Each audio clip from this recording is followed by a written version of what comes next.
Did you know that a decrease in libido is a common experience for many individuals as they get older? In fact, studies show that around 50% of adults over 60 report a lower interest in sex. But here's something important.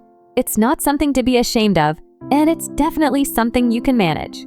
If you've noticed changes in your desire for intimacy, you're not alone. It's natural for libido to fluctuate as we age due to a variety of factors like hormonal changes, health conditions, and even lifestyle choices. So, how do you navigate this? How can you feel confident and empowered, even when the energy for intimacy isn't what it used to be? In today's video, we're going to talk about understanding and managing low libido after 60, breaking down what's happening in your body, why it's so common, and most importantly, how you can regain a sense of balance and joy in your intimate life. You deserve to feel empowered and in control of your own well-being. So, let's dive into some of the practical, research-backed strategies that can help you reignite your libido and rediscover the pleasure that's always been part of your life. As we age, our bodies go through many changes, some of which can impact our libido. First, let's take a look at what might be going on. When it comes to low libido in your 60s and beyond, there are a few common causes that are often overlooked but are actually completely normal parts of aging. One of the biggest factors is hormonal changes. For both men and women, the body's hormone levels start to fluctuate as we get older. For women, this often happens after menopause when the production of estrogen and progesterone decreases. These changes can lead to physical symptoms like vaginal dryness, reduced sensitivity, and lower overall sexual desire. For men, a decrease in testosterone levels is the most common cause of lowered libido. Testosterone is the hormone that drives sexual desire, so as its levels naturally decline with age, it can result in a decreased interest in sex. But hormones are only part of the picture. Lifestyle factors also play a huge role in how we feel about intimacy. Are you feeling stressed, anxious, or overwhelmed? Stress is one of the biggest libido killers. When you're under stress, your body produces more cortisol, a hormone that inhibits the production of sex hormones. This means that your mind and body aren't in the right place for intimacy. Then there are health conditions that can affect libido, like heart disease, diabetes, and high blood pressure. These conditions, or the medications used to treat them, can interfere with blood flow and energy levels, making it harder to feel sexually aroused or interested. For example, certain antidepressants and medications for high blood pressure may reduce libido as a side effect. Now, if you're thinking, "But I don't want to give up on my intimate life," I completely understand. It can be frustrating to experience these changes, but there's hope. Understanding why these shifts happen can actually be empowering. It's all about recognizing that these changes are a natural part of the aging process, and they don't mean the end of intimacy or desire. For instance, let's talk about Irene. She's in her 60s and found that after menopause, she wasn't as interested in intimacy as she once was. At first, she felt frustrated, even a bit lonely. But then Irene realized that her hormone changes were at the core of it. She worked with her doctor to find solutions like hormone replacement therapy (HRT) and also began focusing on reducing her stress through yoga and mindfulness practices.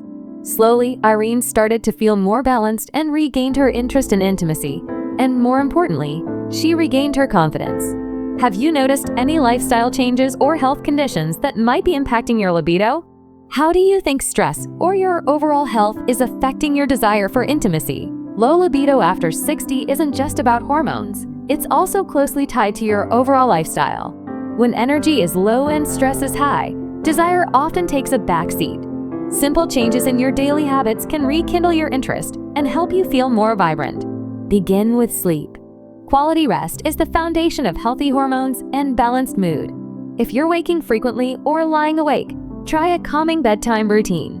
Alice, 65, started reading a favorite novel for 20 minutes instead of scrolling her phone. She found that the gentle distraction helped her unwind, and within weeks, she slept more deeply and woke up with noticeably better energy and interest in intimacy.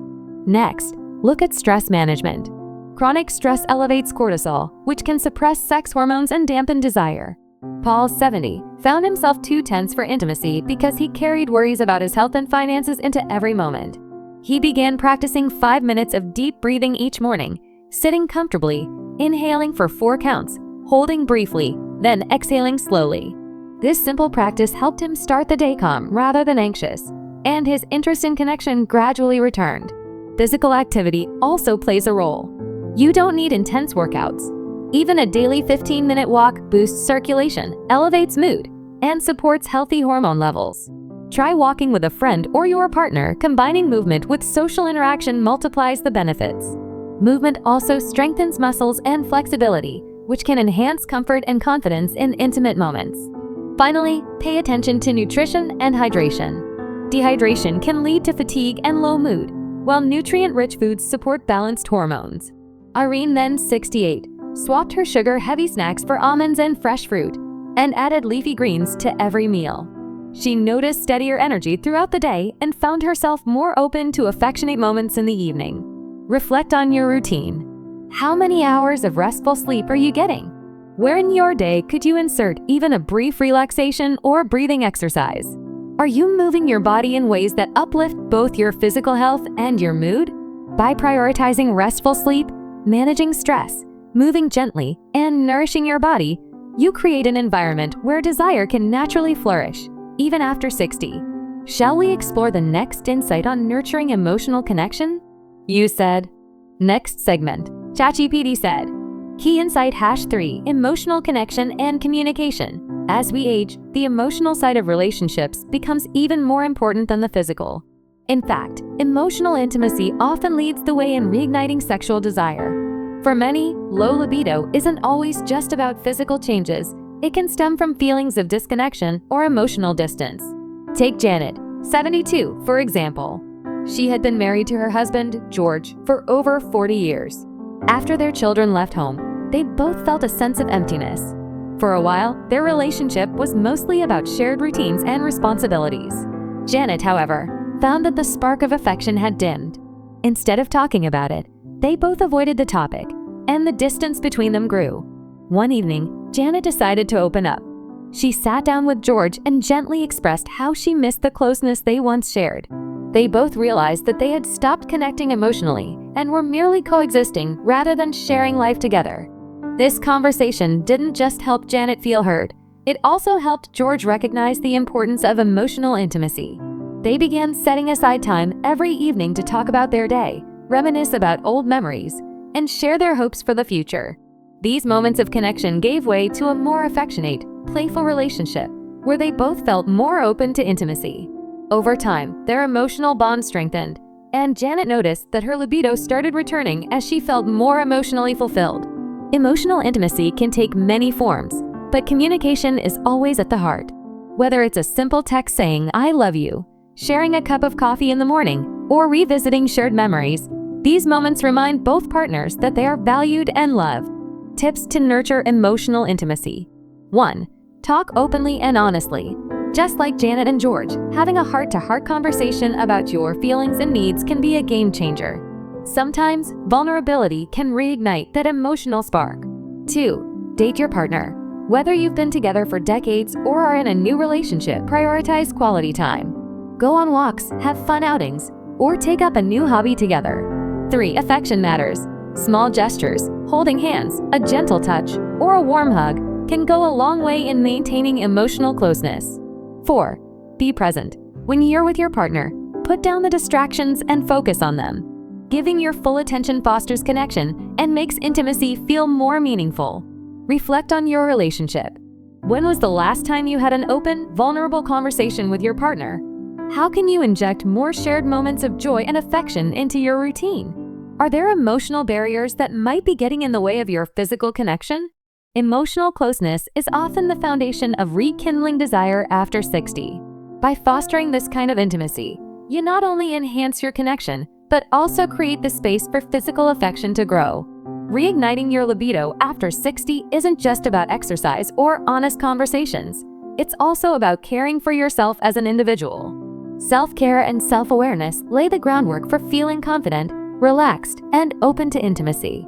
When you tune into your own needs, desires, and emotions, you create the ideal internal environment for desire to blossom. Consider how Alice, 66, came to prioritize self-care after noticing her own self-esteem had dipped. She realized she'd been so focused on caring for her grandchildren and managing the household that she'd forgotten to nurture her own well-being. By carving out just 15 minutes each morning for a simple mindfulness practice, sitting quietly, focusing on her breath, and setting a positive intention for the day, Alice began to feel more centered and present in her body. That alone started to shift her mindset. She also added 2 more self-care rituals: a weekly soak in the tub with Epsom salts to release tension, and a short journaling session each evening to reflect on what brought her joy that day. These practices reminded her that she mattered, boosting her overall mood and energy. Here are some actionable self-care strategies you can try. 1. Mindful breathing or meditation 5 to 10 minutes daily. Sit in a comfortable spot, close your eyes, and focus on your breath. Notice each inhale and exhale without judgment. This quiet time reduces cortisol, the stress hormone that can suppress libido, and brings you into the present moment. 2. Body positive movement. Choose an activity that makes you feel strong and alive, perhaps gentle yoga, tai chi, or dancing to your favorite music. When you move with joy rather than obligation, you strengthen your connection to your body. 3. Reflective journaling. Keep a small notebook where you write down 3 things you appreciate about yourself each day, or note moments when you felt most connected to yourself or others. This practice builds self-confidence, which naturally enhances desire. 4. Pampering rituals. Simple acts like a warm bath, a gentle self-massage with scented lotion, or applying a favorite fragrance can awaken your senses and remind you of your own worth. 5. Digital detox. Set aside phone-free time each day, especially before bed. Screens and news overload increase stress and distract your mind from noticing your own needs and feelings. Reflect on this. Which self-care practice resonates with you most? How could you incorporate just 5 extra minutes of mindful attention into your daily routine? By intentionally caring for yourself, mind, body, and spirit, you lay the foundation for emotional resilience, physical comfort, and renewed desire. Self-awareness allows you to recognize the moments when you need connection, rest, or simply to honor your own worth. And when you feel balanced and centered within, you naturally bring that positive energy into your relationships and intimate life. You've journeyed through the many facets of low libido after 60, understanding the physical and hormonal changes, discovering how stress and lifestyle play a role, nurturing emotional connection, and embracing self-care and mindfulness. Now it's time to bring it all together and turn these insights into action. First, remember that you are not alone. Changes in desire are a natural part of aging, and they don't signal the end of intimacy or fulfillment. Think back to Irene, who balanced hormone support with stress relief; Paul, who combined gentle movement with heartfelt conversations; Janet, who rekindled closeness through open communication; and Alice, who found strength in daily self-care rituals. Their stories show that even small adjustments can spark meaningful shifts in how we feel, and in turn, how we connect with our partners and ourselves. So today, choose one step that resonates most with you. Maybe it's scheduling a morning 5-minute breathing practice, or setting aside an evening date night chat with your partner. Perhaps you'll try a brief walk after breakfast to boost circulation, or swap one processed snack for a handful of nuts and fresh fruit. Even simply adding one loving gesture, like a warm hug or a handwritten note, can strengthen your emotional bond and gently stoke the flames of desire. Take a moment now to reflect. What's one intentional change you're committing to this week? Write it down, set a reminder on your phone, or share it with someone you trust. Accountability, whether to yourself or to a partner, can make new habits stick. As you implement these practices, notice how you feel. Are you sleeping more soundly? Do you find yourself smiling more often, feeling more connected, or experiencing moments of quiet joy? Celebrate these victories, no matter how small. Each one is a step toward greater confidence and deeper intimacy in your life. If you ever feel stuck, reach out for support. Talk with your healthcare provider about any persistent concerns. Consider joining a local or online community of peers who understand the unique challenges and triumphs of intimate wellness after 60. Professional counselors, pelvic health therapists, and senior-focused support groups can offer guidance, encouragement, and practical tips tailored to your journey. Thank you for joining me today and for your openness in exploring this sensitive topic. You deserve a life filled with connection, pleasure, and emotional fulfillment, no matter your age. By taking charge of your well-being with curiosity and compassion, you're choosing a path of empowerment and joy. If this video resonated with you, please subscribe to The Elder Voice for more research-backed insights and uplifting stories on senior wellness. Leave a comment below sharing the one change you're most excited to try. I'd love to cheer you on, and your experience may inspire someone else in our community. Don't forget to like this video and tap the bell icon so you won't miss our next episode on living your best life after 60. What's the one action you're going to take this week to nurture your desire and deepen your connections? Share it below, and let's support each other on this journey. Here's to your vibrant, empowered future, inside and out. You've got this.